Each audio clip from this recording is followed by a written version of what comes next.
Hello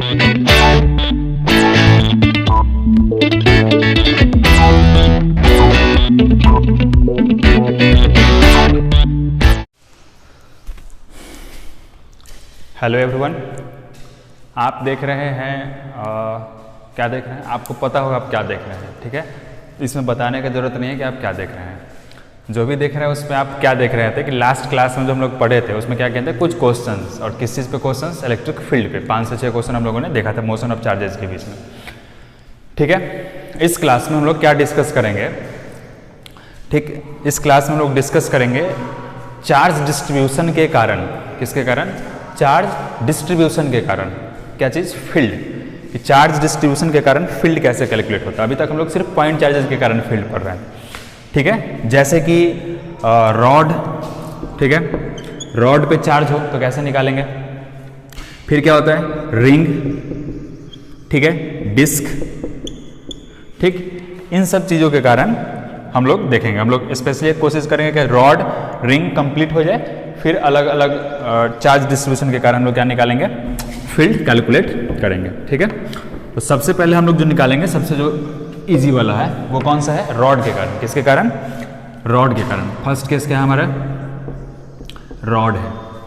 और rod का जो कुछ चारित्रिक वर्णन है वो इस प्रकार से है कुछ कि इनका लेंथ कितना है? एल। लेंथ कितना है? एल। और इनके ऊपर जो चार्ज वो कैसा है? Plus Q. कैसा है? Plus Q.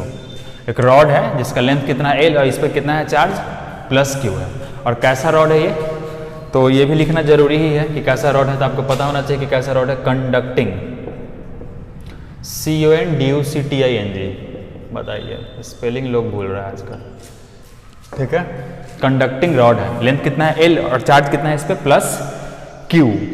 चलिए, तो क्वेश्चन का है कुछ ऐसा है कि एक रॉड आपके पास कुछ इस प्रकार से, ठीक, और इस पर कैसा है चार्ज? प्लस क्यू है। कैसा है? Plus Q. Plus Q. और इसके इंड से डी डिस्टेंस पे एक पॉइंट है P। क्या है? एक पॉइंट P। ठीक, और इस पॉइंट पे आपको क्या निकालना है? फील्ड निकालना है। और पूरे रॉड पे L, रॉड का लेंथ कितना है? L है। रॉड का लेंथ कितना है? L। इस पूरे L लेंथ पे कितना चार्ज है? Plus Q. कितना चार्ज है? देख लीजिए, प्लस क्यू चार्ज पूरे रॉड पे है। ठीक है, पूरे रॉड पे क्या है? प्लस क्यू चार्ज है। और इसके इंड से डी डिस्टेंस पे क्या निकालना है हम लोग को? पॉइंट पी पे निकालना है फील्ड। क्या निकालना है? फील्ड निकालना है। ये तो आप समझिए, इसको मिटा देते हैं। ठीक है, अभी देखते हैं हम लोग कैसे निकलेगा ये। तो जब भी चार्ज डिस्ट्रीब्यूशन के कारण आपको फील्ड निकालना हो, आप सबसे पहले क्या कैलकुलेट करते हैं? आप याद करिए। ठीक, क्या याद करिएगा? याद करने के लिए आपके पास बहुत कुछ है। याद करिए कुछ भी, उसी में से कुछ। कैसा कभी पढ़े हैं क्या? ठीक, तो आपको याद आएगा कि centre of mass, centre of mass के समय आपने एलिमेंट सिलेक्ट करना सीखा होगा कि रॉड में एलिमेंट कैसे सिलेक्ट किया जाता है। ठीक है, तो हम लोग क्या काम करते हैं सबसे पहले कि इतना बड़ा जो रॉड है उसमें से एक छोटा सा निकालते हैं। ठीक, अभी क्या निकालते हैं? रॉड। देखिए कैसे निकालते हैं। तो हम लोग क्या काम करेंगे कि जिस पॉइंट पर हमको फील्ड निकालना है उस पॉइंट से, ठीक है, x डिस्टेंस पर, उस पॉइंट से x डिस्टेंस पर एक dx एलिमेंट हम लोग यहाँ पे कैलकुलेट करते हैं। ठीक है, ये dx एलिमेंट इतना देख लीजिए, ये क्या है? dx length. मतलब ये जो रेड सेक्शन आपको दिखाई दे रहा है, नहीं भी दिखाई दे रहा है तो जो हम यहाँ पे फिल कर रहे हैं, देखिए ये पूरा, ये क्या है? dx element. और ये कैसा? बहुत छोटा है। देखिए पूरे रॉड पे चार्ज कैसा है? Plus Q. पूरे रॉड पे चार्ज कैसा है? Plus Q. तो इस पे कितना होगा? हाँ, बहुत बढ़िया, mg लग गया, नीचे चला गया भाई साहब। ठीक, अभी इस पे क्या है? प्लस क्यू, और dx लेंथ है। क्या है? dx length. इस पे चार्ज कैसा होगा? पूरे रॉड पे प्लस क्यू, तो l लेंथ है, मतलब कि l लेंथ में कैसा चार्ज है? इतना बड़ा चार्ज है। तो dl लेंथ में कैसा चार्ज होगा? छोटा सा चार्ज होगा। dl जो ये लेंथ है dx, इसमें कैसा चार्ज होगा? एकदम छोटा सा चार्ज होगा। तो हम लोग सबसे पहले निकाल लेते हैं कि इस पे चार्ज कितना होगा। तो ए लेंथ में कितना है? Q charge. 10 रुपया में 5000 कलम। ठीक है, अभी सोचिएगा कि कहाँ मिलता है इसे, तो मेरे दुकान में ही मिलेगा। ए लेंथ में कितना है? प्लस क्यू चार्ज है। कितना है? Plus Q charge. तो यूनिट लेंथ में कितना हो जाएगा? प्लस क्यू अपन एल। कितना है? प्लस क्यू अपन एल है। तो जो dx लेंथ होगा उसमें कितना हो जाएगा?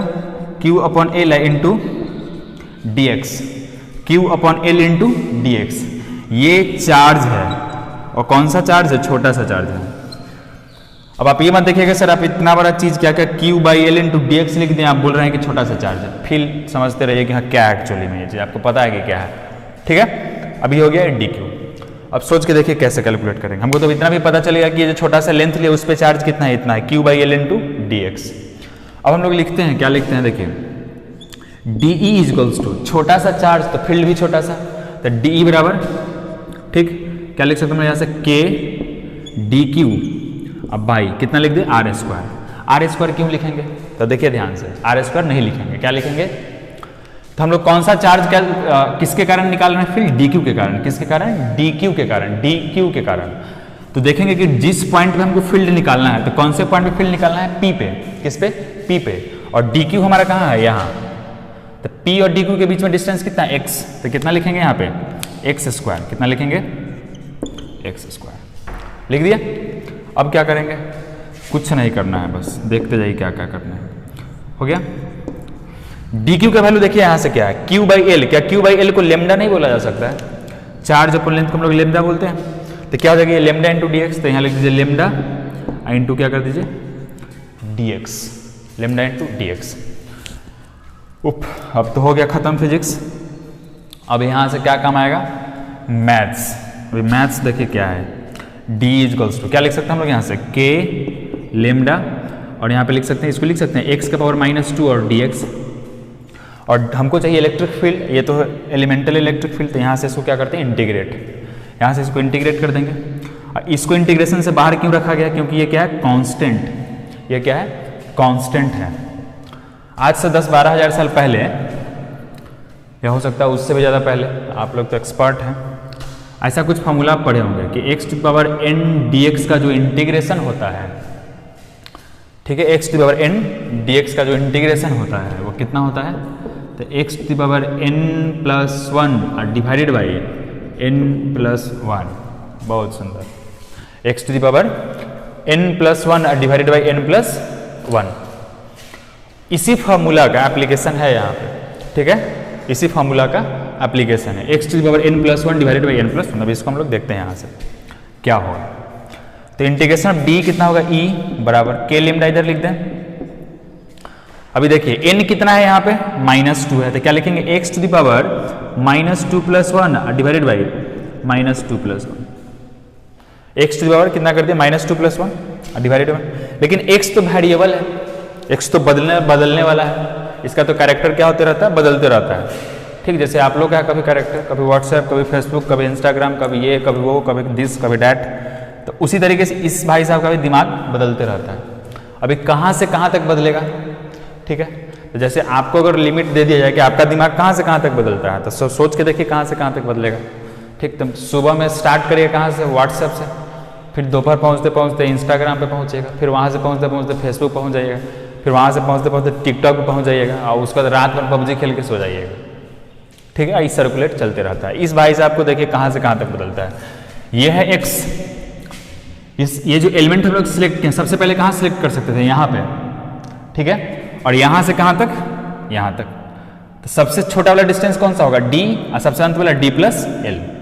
तब हम लोग इसमें पुट कर देंगे लिमिट, और कहाँ से कहाँ तक पुट कर देंगे, देखिए ध्यान से लिख देते हैं हम लोग यहाँ से, ऐसे तो यहाँ लिखना चाहिए d, और यहाँ लिख देना क्या चाहिए, d प्लस एल, स्पेस नहीं है, थोड़ा सा हम लोग देख लेते हैं, इसको आप समझ लीजिए कि कैसे लिखा गया। हो गया, अब आप सोच के देखिए, e इक्वल्स टू क्या गया, k लेमडा, और ये वाला एक्सप्रेशन कितना आएगा, -1/x, कितना आएगा, -1/x आएगा। हम लोग इसको मिटा देते हैं, देखिए ध्यान से, ठीक है, -1/x, तो हम जो यहाँ से लिखेंगे e इक्वल्स टू, लगा mg और गया नीचे, e इक्वल्स टू क्या हो जाएगा, k लेमडा, और ये पूरा का पूरा देखिए x का बराबर कितना, -1 है 1, तो हमारे पास क्या आ जाएगा, -1/x, और लिमिट क्या पुट कर देंगे, d से d प्लस एल तक। तो अपर, अब इसमें कुछ करना ही नहीं है तो हो गया, इसके बाद तो छोड़ भी देते आप लोग कर सकते हैं, समय को रोकिए और कर लीजिए जल्दी से, ठीक है, जल्दी से समय करो, अरे मतलब वीडियो पॉज करो और जल्दी से इसको बनाइए, ठीक है। अब यहाँ से क्या करना है, d से d प्लस एल तक। समय रोकने का मतलब ये नहीं कि मतलब महाभारत में जैसे कृष्ण जी रोक दे समय तो आप भी रोक दीजिएगा, उसके बाद बोले कि बोलो Arjun integration of -1/x d से d प्लस एल तक कैसे होता है, अर्जुन से ये पूछेगा नहीं बताएगा, तीर चला देगा, मोबाइल का कैमरा फूट जाएगा। -1/x डी से कहाँ तक, d प्लस एल तक। अभी देखिए ये है k लेमडा, अब इसमें पुट करिए तो -1/x मतलब अपर लिमिट, तो क्या लिख दें यहाँ से 1/d प्लस एल, ठीक है, d प्लस एल। अभी लिखेंगे एक माइनस अपर लिमिट पुट कर दिए, अब -1/d, तो ये क्या हो जाएगा k लेमडा, ये देखिए माइनस माइनस प्लस हो जाएगा तो क्या लिख देंगे 1/d और -1/d प्लस एल। यही क्या हो जाएगा हमारे पास, फील्ड हो जाएगा, इतना बड़ा फील्ड होगा, ये फार्मूला हो गया किस पॉइंट पे। तो आपको इसका जरूरत नहीं है याद करने का, ठीक है, या तो ये डेरिवेशन में ही आएगा, ठीक, या आया भी तो आप वहां पर कैलकुलेट कर सकते हैं, ठीक है। अब बात करते हैं हम लोग यहाँ पर कि सर इसका डायरेक्शन किधर होगा। तो आपको पता है पॉजिटिव चार्ज के कारण कहाँ होता है, दूर, एकदम बहुत दूर, और नेगेटिव चार्ज के कारण बहुत नजदीक। तो पॉजिटिव चार्ज के कारण किधर होगा फील्ड, इस डायरेक्शन में, और नेगेटिव चार्ज के किधर होगा, मतलब अवे फ्रॉम रॉड, किधर होगा, अवे फ्रॉम रॉड, ठीक। और ये क्या होगा, टुवर्ड्स द रॉड, रॉड के तरफ। तो आप लोगों को तो ये चीज़ समझ में उतना नहीं आता होगा, लेकिन टुवर्ड्स वाला जल्दी समझ में आता है। टुवर्ड्स द रॉड क्या होता है, अपने तरफ, ये होता है आपसे दूर, ठीक है। तो इसको आपको क्या करना है, नोट करना है। तो कैसे नोट करेंगे, वीडियो को पॉज करिए, मतलब आप अपने लैंग्वेज में समय को रोकिए और इसको जल्दी से कॉपी करिए।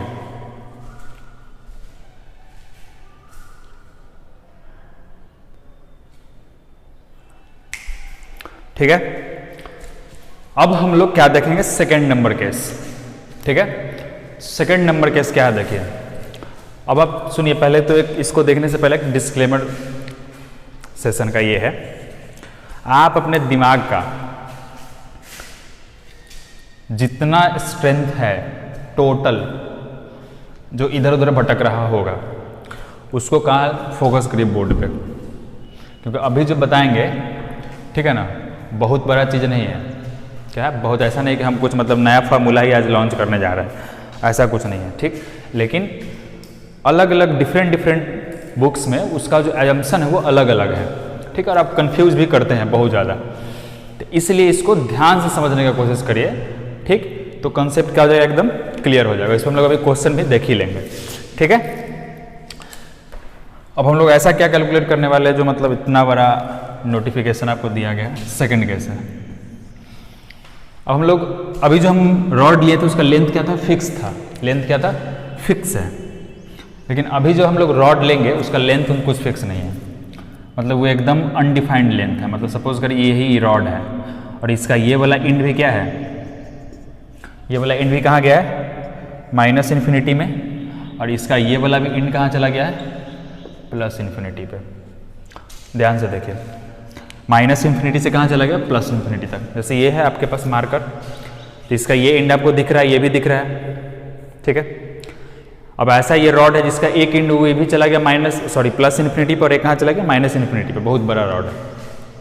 अच्छा, इन्फिनिटी का भी हम लोग कंसेप्ट समझेंगे कि सही में इसका एक एंड चला गया, मतलब +इन्फिनिटी पे, तो इतना बड़ा रॉड है, तो सर इतना बड़ा जब रॉड था ही तो ये है कहाँ, थोड़ा बताइए हमको, है ना, कि कहाँ पे है। अब बोला गया कि इस रॉड,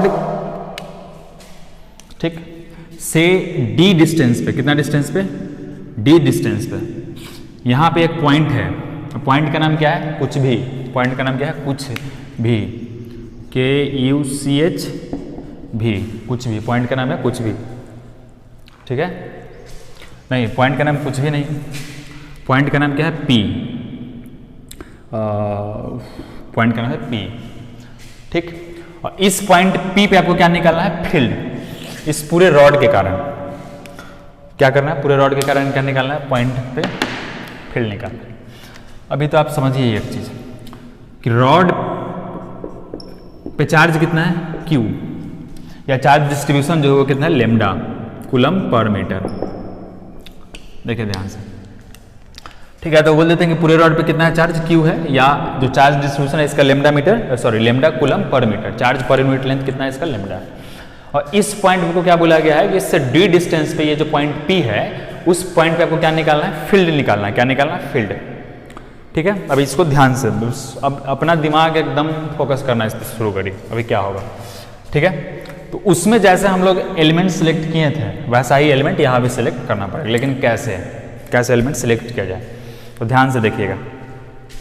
सपोज करिए कि इस पूरे रॉड पे पॉजिटिव चार्ज है, हम लोग यहाँ पे अभी अलग समझते हैं इस चीज़ को कि पूरे रॉड पे क्या है, एकदम पॉजिटिव चार्ज है, ऐसा ऐसा ऐसा ऐसा। ठीक है, और ये डिस्टेंस क्या है d यहाँ पे, तो इसके कारण अगर सिर्फ इतना दूर का जो अगर हम चार्ज देखें तो इसके कारण फील्ड इस पे कैसे होगा, इधर, तो इसके ऊपर वाला के कारण किधर होगा, फील्ड इधर, इसके ऊपर वाले के कारण फील्ड किधर होगा, इधर। और अलग अलग जो चार्ज है वो सब के कारण अलग अलग डायरेक्शन में क्या है, फील्ड है। तब तुमको ये भी कैलकुलेट करना पड़ेगा, ये भी, और फिर सबको क्या करना पड़ेगा, जोड़ना पड़ेगा। और ये सब कैसा, वेक्टर क्वांटिटी, तो फिर फॉर्मूला लगाना वेक्टर तो बहुत ज़्यादा प्रॉब्लम क्रिएट कर देगा। ठीक है ना, तब पर हम लोग देखते हैं कि क्या क्या हो सकता है, लेकिन आप सोच के देखिए, ये जो डिस्टेंस d है उससे ये जो चार्ज आया पहला वाला वो तो किसी एंगल थीटा 1 पे मान लेते हैं, जो दूसरा है वो किस पे है, थीटा 2 पे, ये क्या है, थीटा 3 पे। मतलब हर एक एलिमेंट जो है इसका वो अलग अलग एंगल पे है इस पॉइंट के रिस्पेक्ट में। उसी तरीके से इधर होगा थीटा 1, थीटा 2, थीटा 3। ठीक, मतलब सब का अलग अलग क्या है, एंगल है। अब हम लोग क्या करेंगे, इसमें देखते हैं कि इसमें एलिमेंट सिलेक्शन कैसे किया जाए। ठीक है, अभी समझते हैं इस चीज को। हम लोग क्या काम करते हैं, सबसे पहले कि एक एलिमेंट यहां हम लोग सिलेक्ट करते हैं, छोटा सा, देखिए ध्यान से, यहां से हम लोग क्या कर ले, एक एलिमेंट सिलेक्ट कर ले, और इसका डिस्टेंस हम लोग क्या कर दिया, ठीक है, डिस्टेंस जो है यहां से, जो ये जो d डिस्टेंस है इसको हम लोग क्या मान रहे हैं, एकदम मिड सेक्शन है इसका पूरे रॉड का, इससे ऊपर प्लस इन्फिनिटी और इससे माइनस इन्फिनिटी नीचे। और dx, x डिस्टेंस पे हम लोगों ने क्या ले लिया, एक dx लेंथ ले लिया। कितना ले लिया, dx लेंथ। अब इसको हम लोग मिटा ही देते हैं, देखिए ध्यान से, x डिस्टेंस पे हम लोगों ने क्या कंसिडर कर लिया है, dx लेंथ ले लिया। इस पे चार्ज कितना होगा, dq चार्ज होगा। कितना चार्ज होगा, dq। इस पे चार्ज कितना होगा, dq चार्ज होगा। ठीक है, dq, और dq का वैल्यू कितना होगा वो भी लिख ही लेते हैं, लेमडा इंटू dx, यही ना होगा, लेमडा इंटू dx। सोच के देखिए ध्यान से, ये तो यहां से हम लोग ये डिस्टेंस x लिखे, लेकिन हमको कैलकुलेट कहां करना है, इस पॉइंट पे। ठीक है, तो जो एलिमेंट हम लोग सेलेक्ट किए होंगे वो एलिमेंट का कुछ ना कुछ लेंथ होगा। सपोज करिए उसको थोड़ा सा हम बड़ा करके ऐसा दिखा रहे हैं, तो उसका एक तो होगा ये वाला और दूसरा होगा यहाँ पे, देखिए ध्यान से, एक नीचे वाला सेक्शन होगा और ये इसी के बीच में क्या होगा, एलिमेंट। तो जो नीचे वाला उसको हम लोग मैच कर रहे हैं, यहाँ से यहाँ मैच कर दिया। जैसे इसको मैच करेंगे, ठीक, तो ये एंगल कितना हो जाएगा, थीटा। ये कितना हो जाएगा, थीटा हो जाएगा। कितना हो जाएगा, ये थीटा। और फिर इसके जस्ट ऊपर वाले से मैच कर देंगे इसको ऐसे, तो ये एंगल कितना हो जाएगा, डी थीटा। ये कितना हो जाएगा एंगल, डी। तो मतलब अगर हम यहां के रिस्पेक्टिव में एलिमेंट को देखें तो बोलेंगे कि x डिस्टेंस पे एक dx एलिमेंट ले लिए हैं, और यहां से अगर हम लोग देखें तो क्या बोलेंगे कि जो मिड पॉइंट था, ठीक, जो रॉड का मिड सेक्शन है, यहां से थीटा एंगल पे कैसा एलिमेंट लिए, D theta element. Theta angle पे डी थीटा एलिमेंट। ठीक है, हाँ, थीटा एंगल पे कितना है, डी थीटा एंगल पे एक एलिमेंट लिए, उसका नाम क्या है, dx है ना। अब इतना काम हो गया अपना। अब ये एलिमेंट सिलेक्ट हो गया है। अब इसके कारण हमको यहाँ पे क्या लिखना है, फील्ड। ये तो बस दिखाने के लिए आपको इतना गैप भी दिख रहा है, लेकिन ये बहुत क्लोज है। तो सपोज करिए कि इस सब पे कैसा चार्ज है, पॉजिटिव चार्ज। तो इसके कारण फील्ड किधर होगा, बाहर की तरफ। अभी आप सब समझना शुरू करिए, ध्यान से देखिए। ठीक है, बाहर की तरफ होगा, ये फील्ड किधर होगा, बाहर। अब सोच के देखिए, अब अगर हम लोग इस पॉइंट से ऊपर देखें तो कहां तक जा रहे हैं, प्लस इन्फिनिटी तक। इस पॉइंट से नीचे देखें तो कहां तक जा रहे हैं, माइनस इन्फिनिटी तक। कहां से, प्लस इन्फिनिटी ऊपर, अब उतना ही नीचे, निगेटिव डायरेक्शन। इसका मतलब कि इधर अगर एक एलिमेंट हम लोगों ने सिलेक्ट किया है तो उसके ठीक इधर भी तो एक एलिमेंट होगा ही वैसा, कि नहीं होगा। ठीक है, इधर है तो इधर भी होगा ही। तो इसके कारण भी तो हम यहाँ फील्ड लिख ही सकते हैं। जब इसके कारण हम लोग यहाँ पे फील्ड लिखेंगे, ठीक, तो वो भी कुछ होगा इधर। अब सपोज करिए कि इसको हम लोग E1 बोल रहे हैं, ये बस समझाया जा रहा है E1 और ये E2, तो ये वाला कौन सा हो जाएगा, E1 हो जाएगा, और ये कौन सा हो जाएगा, E2। ठीक है, अभी देखिए ध्यान से, ऐसा कुछ, ठीक है, ये क्या हो गया, E1 हो गया, और ये क्या हो गया, E2। E1 का एक कंपोनेंट अगर हम लोग इधर लिखें, क्या लिखेंगे, E1 cos थीटा, ये एंगल थीटा है तो ये भी एंगल क्या होगा, थीटा ही होगा, E1 cos थीटा। और चूंकि x डिस्टेंस पे ये एलिमेंट इधर मिला है तो इधर भी x डिस्टेंस पे मिलेगा, तो ये एंगल थीटा है तो ये भी एंगल थीटा ही होगा, तो इसका एक कंपोनेंट क्या मिल जाएगा हमको, E2 cos थीटा। और इसका एक कंपोनेंट किधर जाएगा, ऊपर, और इसका एक कंपोनेंट किधर आएगा, नीचे। तो सोचिए कि दोनों वेक्टर सेम ही है, ये दोनों क्या है, सेम है, तो इसका कंपोनेंट भी तो सेम ही होगा ना। तो अगर हम लोग इसके लिए बात करें, इसके लिए और इसके लिए, तो क्या ये एक दूसरे को कैंसिल नहीं कर देगा, क्यों, क्योंकि दो वेक्टर है और इक्वल और अपोजिट है, ये इसको कैंसिल कर देगा, ये इसको कैंसिल करना, मतलब नेट फील्ड बचेगा किधर, सिर्फ नेट फील्ड सिर्फ इधर बचेगा, कितना, E1 cos थीटा, इस डायरेक्शन में, सिर्फ किस डायरेक्शन, इस डायरेक्शन में। कौन सा डायरेक्शन में, तो इसको अगर हम लोग लिख दें यहाँ से ऐसा करके, इसको x और इसको y, तो सिर्फ किस डायरेक्शन में बचेगा, कौन से डायरेक्शन में, x डायरेक्शन में। ये चीज आप समझ गए होंगे, ठीक है, इस डायरेक्शन में बचेगा। तो हम लोग क्या काम करेंगे कि सिर्फ एक एलिमेंट के कारण कैलकुलेट कर लेंगे और उसको पूरे माइनस इन्फिनिटी से प्लस इन्फिनिटी तक के बीच में क्या कर देंगे, जोड़ देंगे, तो सब के कारण क्या हो जाएगा, निकल जाएगा। ठीक है, बात समझ में आ रहा है, किसके कारण निकल जाएगा, सब के कारण, माइनस इन्फिनिटी से प्लस में, तो पूरे के कारण निकल जाएगा। अभी हम लोग देखते हैं कि इसको कैसे किया जाए। ठीक है, तो ये तो हो गया वेक्टर डायग्राम, ठीक है, कि इसको कैसे कैलकुलेट करेंगे। अभी इसमें ध्यान क्या रखना है कि ये सबसे पहले डी क्या, कहाँ से कहाँ तक है, डी कहाँ से कहाँ तक है, तो डी जो डिस्टेंस है ये कहाँ से कहाँ तक है, तो रॉड जो है पूरा आपका इनफाइनाइट रॉड, उसके ठीक सेंटर में है, ये एकदम ठीक सेंटर में डी, ठीक, और एकदम ये पॉइंट जो है रॉड के परपेंडिकुलर, इस पॉइंट रॉड के बीच में ये जो डिस्टेंस है डी, ये कैसा है, परपेंडिकुलर डिस्टेंस है, कैसा है, परपेंडिकुलर, मतलब यहाँ पे कितना एंगल बन रहा होगा, 90 डिग्री, ये देखिए कितना डिग्री बन रहा है, 90 डिग्री बन रहा है, ठीक है, और ये डी डिस्टेंस 90 डिग्री पे। तो हम लोग यहाँ से क्या कैलकुलेट करने वाले, डी E1 cos थीटा। अब आप सपोज करिए हम लोग क्या लिख सकते हैं यहाँ से, तो हम लोग लिख सकते हैं कि डी ई बराबर क्या होगा, तो के डी क्यू अब बाई, ये डी क्यू अब बाई, जहाँ पे कैलकुलेट करना है डी क्यू यहाँ पे है और जहाँ पे कैलकुलेट करना है इसके बीच का डिस्टेंस, ये वाला डिस्टेंस, तो इसको हम लोग मान लेते हैं वाई, एक मिनट के लिए सपोज करिए, तो यहाँ पर कितना लिख देंगे, वाई स्क्वायर, लेकिन हाँ ठीक है, K D Q by Y square, लेकिन अगर इस वाई को अगर हमको लिखना हो इस ट्राइंगल के हेल्प से, तो हम लोग क्या लिख सकते हैं, तो देखिए ध्यान से क्या लिख सकते हैं, हम लोग लिख सकते हैं यहाँ से cos theta is equals to, cos theta is equals to, इस ट्राइंगल में देखिए क्या लिख सकते हैं, थीटा तो बेस मतलब d अपॉन हाइपोटेन्यूज y, और y बराबर क्या लिख सकते हैं हम लोग, d cos थीटा।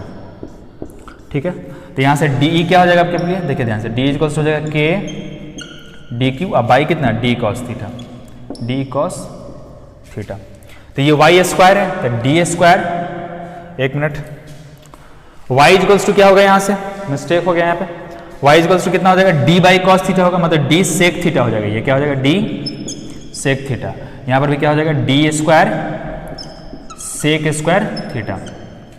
देखिए ध्यान से कितना हो जाएगा, k D Q D square sec square theta हो जाएगा, d बराबर कितना हो जाएगा, k D Q D square sec square theta, ये काम हो गया हमारा खत्म। ये तो अभी d ये वाला वेक्टर हम लोग कैलकुलेट कर रहे हैं, ठीक है, यहाँ पे एक कौन सा हो जाएगा, डी ई, देखिए ध्यान से, अब इसको समझो, उसको वेक्टर समझाने के लिए बता रहे थे, ये क्या हो जाएगा, डी, इसका एक कंपोनेंट इधर, इसका एक कंपोनेंट इधर, K D Q by D square sec square theta, D Q का वैल्यू अपने पास कितना, लेमडा इंटू डी एक्स, तब हम लोग यहाँ से अगर पुट कर दें तो क्या लिख देंगे, D equals to K lambda D X divided by D square sec square theta, K lambda D X D square sec square theta. ठीक है, ये चीज हम लोग कैलकुलेट कर चुके हैं, हमको ये मिल गया है, लेकिन अभी ये कौन सा मिला हमको, तो यही ना मिला, ठीक है, क्या मिला हमको, यही मिला, ध्यान से देखते जाइएगा। इसका तो दो कंपोनेंट है, एक इधर और एक इधर, इसका दो कंपोनेंट, एक इधर है इस डायरेक्शन में, ठीक, और एक इधर है डाउनवर्ड डायरेक्शन में, ठीक है, एक कौन से डायरेक्शन में, इस डायरेक्शन में, और एक कौन से डायरेक्शन में, डाउनवर्ड डायरेक्शन में। तो अब हम लोगों को यहां से इसका दोनों कंपोनेंट कैलकुलेट करना है। कौन सा कंपोनेंट? दोनों कंपोनेंट अलग अलग वाला, इस डायरेक्शन का भी और इस डायरेक्शन का भी। ठीक है, अब ऐसा क्यों करना है तो आप इसको देखते जाइए, धीरे धीरे आपको समझ में आएगा कि ऐसा हम लोग क्यों कर रहे हैं। तो एक कंपोनेंट इधर वाला और दूसरा कंपोनेंट इधर वाला, अगर हम आपसे पूछें कि बताइए ध्यान से कि ये जो वेक्टर है इसका दो कंपोनेंट है, एक तो ये और एक इधर। ठीक है, इसको हम लोग दिखाई देते हैं, इस साइड है, ठीक, ये वाला पार्ट। इसमें से कौन सा, ब्लैक वाला या रेड वाला, ब्लैक या रेड, कौन सा इस पे परपेंडिकुलर है रॉड पे? ठीक, तो आपको पता चलेगा कि रेड वाला जो है क्या है, परपेंडिकुलर है। रेड वाला क्या है? परपेंडिकुलर। और ये वाला क्या है? एग्जैक्ट नीचे, देखिए ऐसे, इस तरीके से है। ठीक, ये ठीक रॉड के क्या है? पैरेलल है। ठीक, और ये क्या है? रॉड के परपेंडिकुलर है। ये फील्ड क्या है? रॉड के परपेंडिकुलर, और ये क्या है? इसके एकदम पैरेलल है। मतलब रॉड के केस में दो कंपोनेंट आता है। कौन कौन सा कंपोनेंट आता है? ठीक, तो एक जो है वो क्या आता है? E parallel. एक कैसा आता है फील्ड? ई पैरेलल आता है। ठीक है, ये क्या आता है? E parallel. ई पैरेलल कितना आता है? तो ई पैरेलल जो होगा वो आएगा, आपको देखिए ध्यान से कितना, डीई कॉस थीटा। कितना आएगा? डीई कॉस थीटा आएगा। इधर जो कंपोनेंट आएगा वो कितना आएगा? D E cos theta. ये कौन सा कंपोनेंट है? सॉरी, पैरेलल नहीं है, ये है परपेंडिकुलर कंपोनेंट। ये कौन सा कंपोनेंट है? परपेंडिकुलर, रेड वाला का हम लोग बात कर रहे हैं। और अगर पैरेलल वाला का बात किया जाए तो क्या हो जाएगा? D E sine theta. क्या हो जाएगा? डीई साइन थीटा हो जाएगा। अब देखिए ध्यान से, ये है कितना? D E cos theta. तो डीई का वैल्यू अगर हम लोग यहां से लिखना चाहे तो कितना लिख देंगे?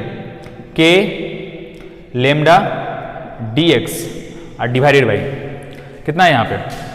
D square sec square theta. यहाँ पर कितना लिख देंगे? Cos theta. ये तो हो गया हमारे पास कौन सा? D E cos theta. ये कौन सा हमारे पास? D cos theta. ये पूरा परपेंडिकुलर वाला कंपोनेंट के लेमडा डी एक्स। मतलब हम लोग इसको क्या लिख सकते हैं? ई परपेंडिकुलर या डीई परपेंडिकुलर लिख दीजिए। अब हम लोग फिर से आते हैं यहाँ पे पीछे। जब यहाँ पर हम लोग आएंगे तो क्या देखेंगे कि यहाँ पर दोनों वेरिएबल ही है, थीटा भी वेरिएबल है और एक्स भी वेरिएबल है। ठीक, एंगल के टर्म में थीटा वेरिएबल और ये एक्स के टर्म में वेरिएबल है। और हमारे पास जो इक्वेशन है उसमें दोनों आ गया है, एक तो ये भी आ गया, dx भी आ गया और थीटा भी आ गया। तो दोनों में से कोई ना कोई एक ही टर्म हमको रखना पड़ेगा। ठीक, तो अब हम लोग क्या करेंगे? इसको एलिमिनेट करेंगे। क्या करेंगे? इसमें कुछ एडिट करना, हमको कोई एक टर्म में लानी, या तो एक्स के टर्म में, नहीं तो थीटा के टर्म में, या तो एक्स के टर्म में लेके आइए, नहीं तो थीटा के टर्म में लेके आइए। ठीक है, तो हम लोग देखते हैं कि कैसे हटाया जाए। अब आप सपोज करिए, देखिए ध्यान से, इसको हम लोग देखते हैं। थोड़ा सा स्लो इसलिए है क्योंकि इसमें बहुत छोटा छोटा चीज़ है और ये चीज़ आपको समझाना बहुत ज़्यादा जरूरी है। ठीक है, तो हम लोग देखते हैं यहाँ से कि कैसे इसको लिखा जाता है। हम लोग लिख सकते हैं वो जो ट्राइंगल है, उस ट्राइंगल में आप tan थीटा के वैल्यू लिखिए। तो tan थीटा इक्वल्स टू क्या आएगा? tan थीटा इक्वल्स टू होता है p बाई बी। तो इस थीटा के लिए परपेंडिकुलर क्या होगा? x, तो लिख दीजिए x। और b कितना होगा? d, तो लिख दीजिए d। तो यहां से क्या लिख सकते हैं? x equals to d tan theta. ये एक रिलेशन आ गया। x बराबर क्या होता है? d tan theta. लेकिन इसमें तो tan थीटा कहीं है ही नहीं, तो तो x इक्वल्स टू क्या आ गया? d tan theta. अब सुनिएगा ध्यान से, देखिए इसको एलिमिनेट करना है। हम लोग यहाँ पे यूज करेंगे इंटीग्रेशन का। किस चीज का? सॉरी, डिफरेंशिएशन का। किस चीज का? डिफरेंशिएशन का। ठीक है, और इसको हम लोग यहाँ से एडिट करेंगे। आपको अभी पूरा नहीं होगा डिफरेंशिएशन पता, या फिर आप अभी मैथ्स अगर पढ़ रहे होंगे, अगर बाई चांस अगर आप डिफरेंशिएशन पढ़े होंगे, अब हम लोग इसको डिफरेंशिएट करने वाले हैं। एक्स को डिफरेंशिएट करने वाले हैं थीटा के रिस्पेक्ट में। तो जैसे y को अगर सपोज करिए कि y इक्वल क्या होता है? एक्स स्क्वायर, हम लोग निकालते हैं dy by D x. y depend कर रहा होता है किस पे? x पे, तो उसी के रिस्पेक्ट में निकाल देता है। यहाँ x डिपेंड कर रहा है किस पे? थीटा पे। x किस पे डिपेंड कर रहा है? थीटा पे। ठीक है, तो इसको हम लोग डिफरेंशिएट कर रहे हैं, तो इसको हम लोग क्या लिखेंगे? dx by D theta. और इसको क्या लिख देंगे? d। tan थीटा का जो डिफरेंशिएशन होता है थीटा के रिस्पेक्ट में, वो कितना होता है? Sec square theta. और यहाँ से हम लोग लिखें ठीक है, ध्यान से देखिएगा। यहाँ से अगर हम लोग लिख दें, ठीक है, सीक्वेंस देखते जाइएगा कि कहाँ से कैसे लिखा गया है। ठीक, तो क्या हो जाएगा, देखिए ध्यान से, dx इजिकल्स टू क्या हो जाएगा, तो dx इजिकल्स टू हो जाएगा d sec square theta, d sec square theta into d theta. देखिए क्या हो जाएगा, dx इजिकल्स टू, ठीक है, dx इजिकल्स टू क्या हो जाएगा, d सेक स्क्वायर थीटा और d थीटा। और अब हमारे पास ये इक्वेशन है, ठीक है, और इसमें हम लोग क्या कर सकते हैं, पुट कर सकते हैं। क्या पुट कर सकते हैं, तो देखिए ध्यान से, हमारे पास क्या आएगा, ई परपेंडिकुलर वाला कंपोनेंट। तो क्या लिख सकते हैं हम लोग यहाँ से, k लेमडा, और dx की जगह पर कितना लिख सकते हैं, ये जो dx है इसकी जगह पर हम लोग क्या लिख सकते हैं, d sec square theta d theta और divided by D square sec square theta, D square sec square theta into कितना, कॉस थीटा। ठीक है, देख लेते हैं फ्रेम में आ रहा है या नहीं। ठीक है, आ रहा है। ऐसा नाम पढ़ा दिया, पता चला कि बोर्ड से बाहर हो गया, आपके फोन से बाहर निकल गया ये चीज। तो k lambda d sec square theta into d theta into cos theta. अभी देखिए सेक स्क्वायर थीटा से सेक स्क्वायर थीटा कैंसिल हो गया और एक डी से एक डी कैंसिल, तो क्या बच गया यहाँ से, के लेमडा बाई डी, कितना बचा, के लेमडा बाई डी। यहाँ पर क्या बच गया, कॉस थीटा और डी थीटा। ये कौन सा कंपोनेंट है, रेड वाला कंपोनेंट है, मतलब जो रॉड के परपेंडिकुलर है, रॉड के क्या है, परपेंडिकुलर, तो ई परपेंडिकुलर। ठीक, ये हमारे पास कितना आ गया, ये के lambda by d cos theta d theta. अब तो इसको इंटीग्रेट करना पड़ेगा। ठीक है, तो जब हम लोग इसको इंटीग्रेट करेंगे तो हम ये चीज आपको बस सिर्फ लिखे हैं परपेंडिकुलर समझाने के लिए कि ये ध्यान में रहे कि ये कौन सा कंपोनेंट है। ये है डीई, इसका एक इधर कंपोनेंट लिखेंगे वो भी डीई होगा और इसका एक इधर जो कंपोनेंट लिखेंगे वो भी क्या होगा, डीई ही होगा। ठीक है, तो ध्यान से देखते जाइए इसको हम लोग कैसे कैलकुलेट कर रहे हैं। तो हम लोग यहाँ से लिख सकते हैं, क्या लिख सकते हैं, देखिए कि d E is equals to, ध्यान में रखिए कौन सा कंपोनेंट है, perpendicular component, d E is equals to क्या लिख सकते हैं, देखिए ध्यान से, k lambda by d cos theta d theta. इसको यहाँ से इंटीग्रेट करिए, इसको भी इंटीग्रेट यहाँ से करिए। थीटा कहाँ से कहाँ तक होगा, अभी मेन चीज यही है, देखिए ध्यान से, थीटा कहाँ से कहाँ होगा, तो थीटा कहाँ से कहाँ तक हो सकता है। ठीक है, थीटा कहाँ से कहाँ तक होगा, तो पहला एलिमेंट हमारा यहाँ है और दूसरा एलिमेंट यहाँ है। हमको एंगल इस तरीके से लेना है कि सारा पूरा यहां से लेके पूरा एलिमेंट आ जाए। तो देखिए जो मिड पॉइंट से लाइन था उससे नीचे जाएगा एक एंगल ऐसे, ठीक है, और इसका नाम हम लोग क्या देंगे, थीटा 2, इसका नाम हम लोग क्या दे रहे हैं, थीटा 2। और इससे जाएगा ऊपर एक एंगल और इसका नाम हम लोग क्या देंगे, थीटा 1। तो कोई आदमी बोले कि आप जो यहां खड़ा होइए ऐसे थीटा 2 पे और पूरा घूम जाइए थीटा 1 तक, तो थीटा 2 से पूरा घूम जाएंगे थीटा 1 तक, तो क्या पूरा ये लेंथ हमको नहीं दिखाई देगा। थीटा 2 पे यहां पे खड़ा होइए और थीटा 2 को देखिए और यहां से पूरा ऐसे पूरा घूम जाइए ऐसे एक बार, तो थीटा 2 से थीटा 1 पूरा कंप्लीट पहुंचते तक आपको पूरा का पूरा यहां से लेंथ दिखेगा। तो हमारा जो एलिमेंट होगा वो कैसा हो जाएगा, कॉस थीटा डी थीटा में लिमिट कहां से कहां तक पुट करना हमको, यहां से यहां तक। लेकिन ध्यान दीजिए हम लोग इस डायरेक्शन को जो थीटा 1 है वो किधर है, देखिए ध्यान से, वो किधर है, वो है घड़ी जिस डायरेक्शन में, क्लॉकवाइज डायरेक्शन, और ये कौन सा डायरेक्शन, एंटी क्लॉकवाइज। तो इसको हम लोग थीटा 1 को हम लोग यहां पर क्या कंसीडर कर रहे हैं, पॉजिटिव। थीटा 1 कैसा हमारा पॉजिटिव है और थीटा 2 कैसा हम लोग कंसीडर कर रहे हैं, निगेटिव। डेफिनेशन में ही हम, सॉरी डेरिवेशन में हम इस चीज को पुट कर देंगे, इसको हम लोग कैसा ले रहे हैं, पॉजिटिव, और इसको कैसा ले रहे हैं, निगेटिव। ठीक है, तो हम लोग जब इंटीग्रेट करेंगे इसको तो कहां से कहां तक इंटीग्रेट कर देंगे, तो माइनस ऑफ थीटा 2 से लेके और थीटा 1 तक।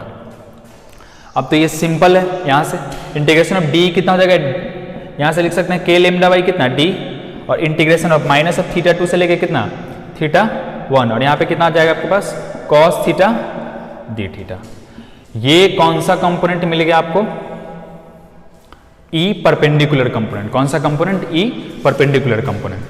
ठीक है, आप इसको नोट करिए, जो थ्योरेटिकल बात है, जो जितना भी ये जो लिखा गया कंटेंट, इसको आप नोट करिए। हम लोग फिर इसके बाद आते हैं, थोड़ा सा स्लो इसको हम लोग पढ़ेंगे। ठीक है,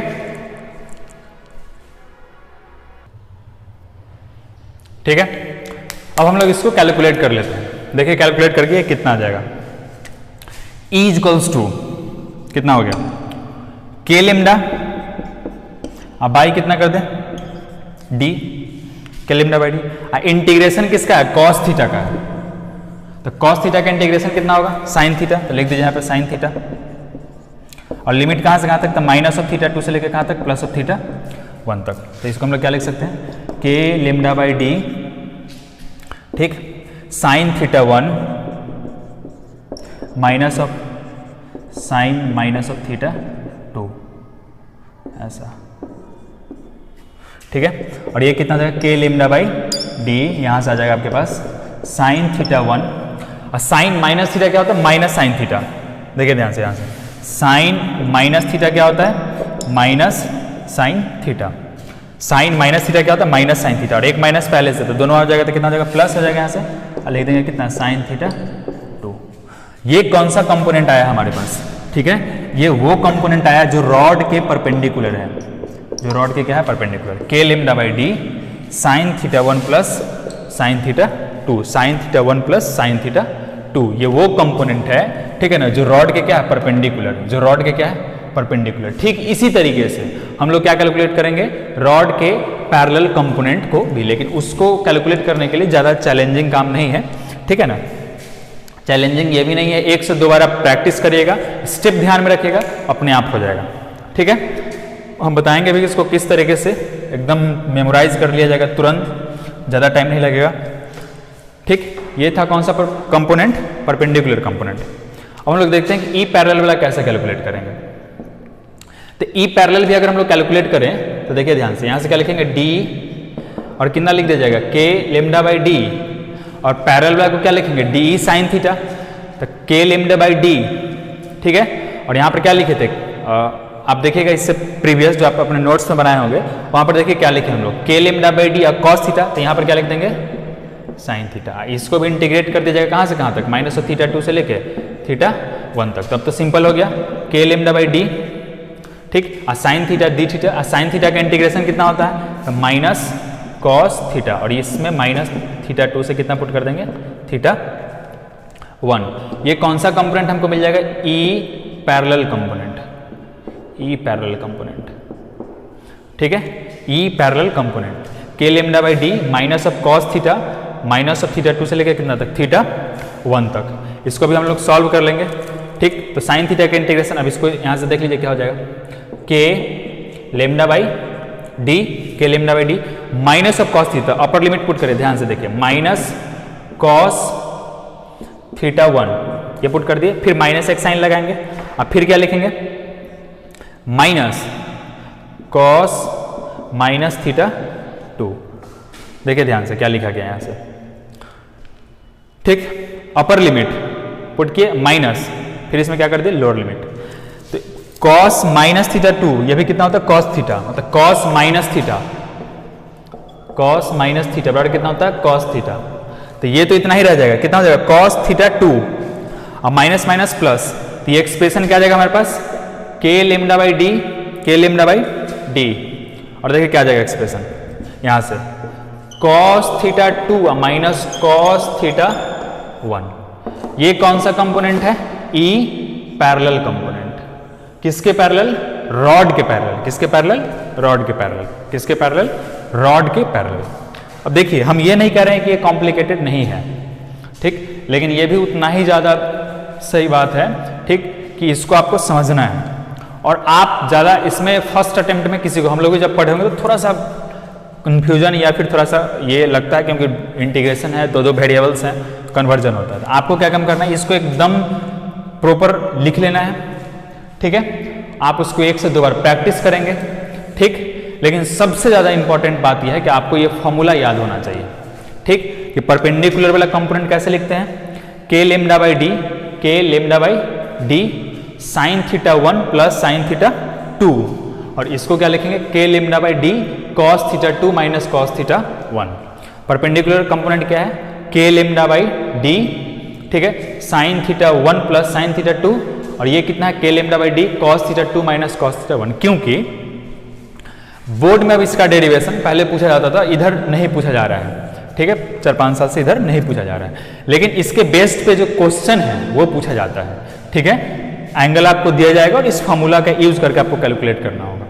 नेक्स्ट क्लास में जब हम लोग पढ़ेंगे तो नेक्स्ट क्लास हम लोग अपना पूरा का पूरा फोकस इसी पे स्पेशली देंगे और इस पे बेस्ड जो क्वेश्चन होगा उस पे, ठीक है, इस पे जो बेस्ड क्वेश्चन होगा उस पे किसमें जितना भी बोर्ड से लेके जेई तक का जितना क्वेश्चन इस बेस पे पूछा गया होगा, इसका अरेंजमेंट पे अलग अलग पोजीशन के लिए सारे क्वेश्चन को हम लोग क्या करेंगे, डिस्कस करेंगे एकदम सीरियल नंबर से।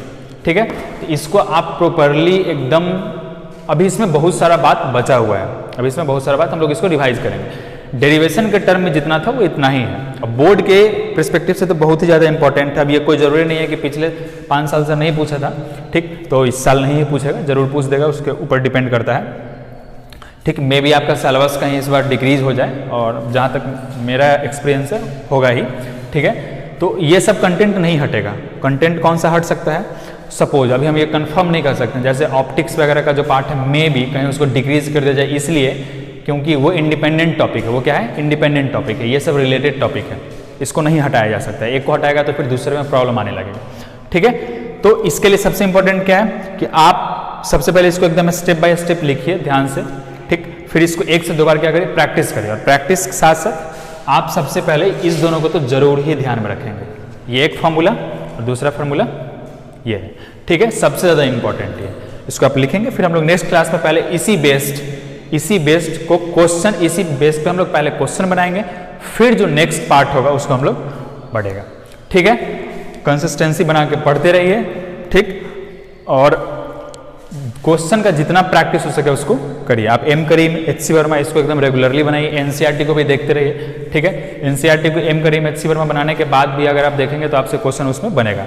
बुक पढ़ने का आदत लगाइए, बुक जरूर पढ़िए। फिजिक्स का थ्योरेटिकल पार्ट जो होगा आपका और अच्छा होगा, लैंग्वेज आपके पास आएगा, कंटेंट आएगा, आप लिखना सीख जाइएगा। ठीक है, आज हम लोग इतना ही तक पढ़ेंगे। ठीक, that's all for today, thank you.